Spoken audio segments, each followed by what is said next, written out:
और इस यूनिवर्स के सारे रहस्य हमारे लिए केवल एक चीज पे डिपेंडेंट है। और टेलीस्कोप में पड़ने वाली लाइट ने ही हमें इस यूनिवर्स की खोज के लिए सक्षम बनाया है। और इन सब चीजों में सभी का तापमान यानी टेम्परेचर काफी ज्यादा होता है। लाइट इलेक्ट्रोमैग्नेटिक फील्ड नहीं है।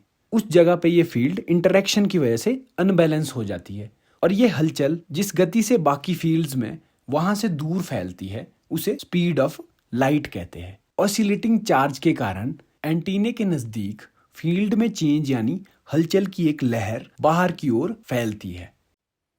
हेलो दोस्तों, अगर मैं आपसे कहूं कि हम सब इस यूनिवर्स के बारे में बातें तो करते रहते, पर इस यूनिवर्स के सारे रहस्य हमारे लिए केवल एक चीज़ पे डिपेंडेंट है।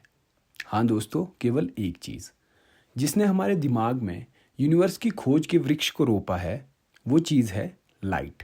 लाइट के ही कारण हम आज इस यूनिवर्स के आकार की गणना करने में सक्षम हैं। लाइट के ही कारण हम आज दिन में अपने आसपास देख पाते हैं और रात में सितारों को। लाइट के कारण ही पृथ्वी पे जीवन पनपा है और टेलीस्कोप में पड़ने वाली लाइट ने ही हमें इस यूनिवर्स की खोज के लिए सक्षम बनाया है। तो अगर मैं कहूँ लाइट जीवन से लेकर जिज्ञासा तक हमारे लिए सभी चीज़ों का आधार है, तो आप सभी भी इस बात से सहमत होंगे। तो इससे आपको आइडिया तो लग ही गया होगा कि लाइट ही हमारे लिए यूनिवर्स की खोज का साधन और जीवन के लिए संसाधन दोनों का कार्य करती है। हम तो वैसे लाइट की एक पर्टिकुलर रेंज की वेवलेंथ को देख पाते हैं जो कि विजिबल रेंज है, पर आज हम देसी विज्ञान की इस लाइट सीरीज के पहले एपिसोड में लाइट को उसके मूल रूप में जानेंगे और जानेंगे इसकी उत्पत्ति कैसे होती है। अगर आपको अभी वेवलेंथ वगैरह ये सब टर्मिनोलॉजी समझ नहीं आ रही है, आगे हम इनको विस्तार से जानेंगे जिनसे आपको ये क्लियर हो जाएगी। वैसे हम सभी जिस लाइट से परिचित है वो सन जैसे स्टार, अर्थ पे आग, लाइट बल्ब, लाइटनिंग इन जैसे फिनोमिना से आती है और इन सब चीज़ों में सभी का तापमान यानी टेम्परेचर काफ़ी ज़्यादा होता है। इसकी वजह से हम सब लाइट को तापमान से जोड़ते हैं, जो कि सही भी है, पर टेम्परेचर तो मटेरियल के अंदर प्रेजेंट मॉलिक्यूल की वाइब्रेशन का मेजर होता है यानी माप होता है। ये वाइब्रेशन कैसे लाइट को जन्म देती है और क्या बिना इस टेम्परेचर के भी लाइट उत्पन्न हो सकती है या नहीं, चलिए जानते हैं। लाइट का जन्म जिस फिनोमिना के कारण होता है वो है चार्ज पार्टिकल का एक्सेलरेशन। जब भी कोई charge particle, for example electron, accelerate करते हुए मूव करता है तो वो एक चेंजिंग इलेक्ट्रिक फील्ड पैदा करता है और ये चेंजिंग इलेक्ट्रिक फील्ड एक चेंजिंग मैग्नेटिक फील्ड को जन्म देती है और इस तरह से इलेक्ट्रोमैग्नेटिक फील्ड का जन्म होता है। पर अब बात है कि ये फील्ड तो पैदा होगी जहाँ पे चार्ज प्रेजेंट होगा, उसके चारों ओर ही पैदा होगी ये इलेक्ट्रोमैग्नेटिक फील्ड तो, बट फिर ये लाइट तो हो नहीं सकती, क्योंकि लाइट चाहे जो भी फिनोमिना हो उसको उस चार्ज पार्टिकल से हम तक तो ट्रैवल करना ही पड़ेगा, तभी तो हम उसे डिटेक्ट कर पाएंगे। अगर वो वहीं पे चेंज होती रहेगी, हम तक ट्रैवल ही नहीं कर रही है, तो हम तो उसको डिटेक्ट ही नहीं कर पाएंगे कभी। इसीलिए लाइट इलेक्ट्रोमैग्नेटिक फील्ड नहीं है, वो इलेक्ट्रोमैग्नेटिक वेव है।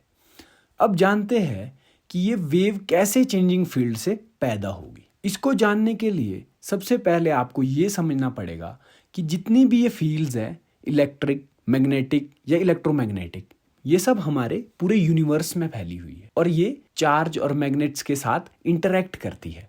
मतलब उस जगह पे ये फील्ड इंटरेक्शन की वजह से अनबैलेंस हो जाती है और अनबैलेंस होने के कारण हम इसे वहाँ पे डिटेक्ट कर पाते हैं। बाकी जगह में ये बैलेंस होने के कारण नेट इफेक्ट 0 देती है और इस वजह से हम इसे डिटेक्ट नहीं कर पाते।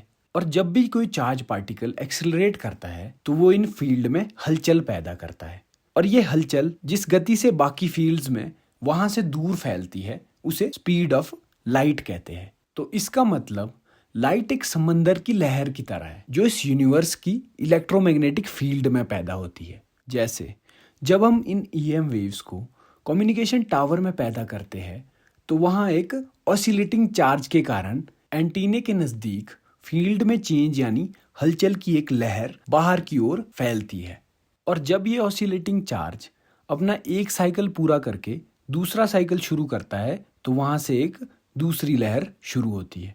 और वेवलेंथ का मतलब होता है एक लहर से दूसरी लहर के बीच की दूरी। तो जितनी जल्दी चार्ज एक्सिलरेट करेगा तो उसकी वेवलेंथ उतनी ही कम होगी और एनर्जी बढ़ेगी, क्योंकि कम समय में ज़्यादा डिस्टरबेंस होगी।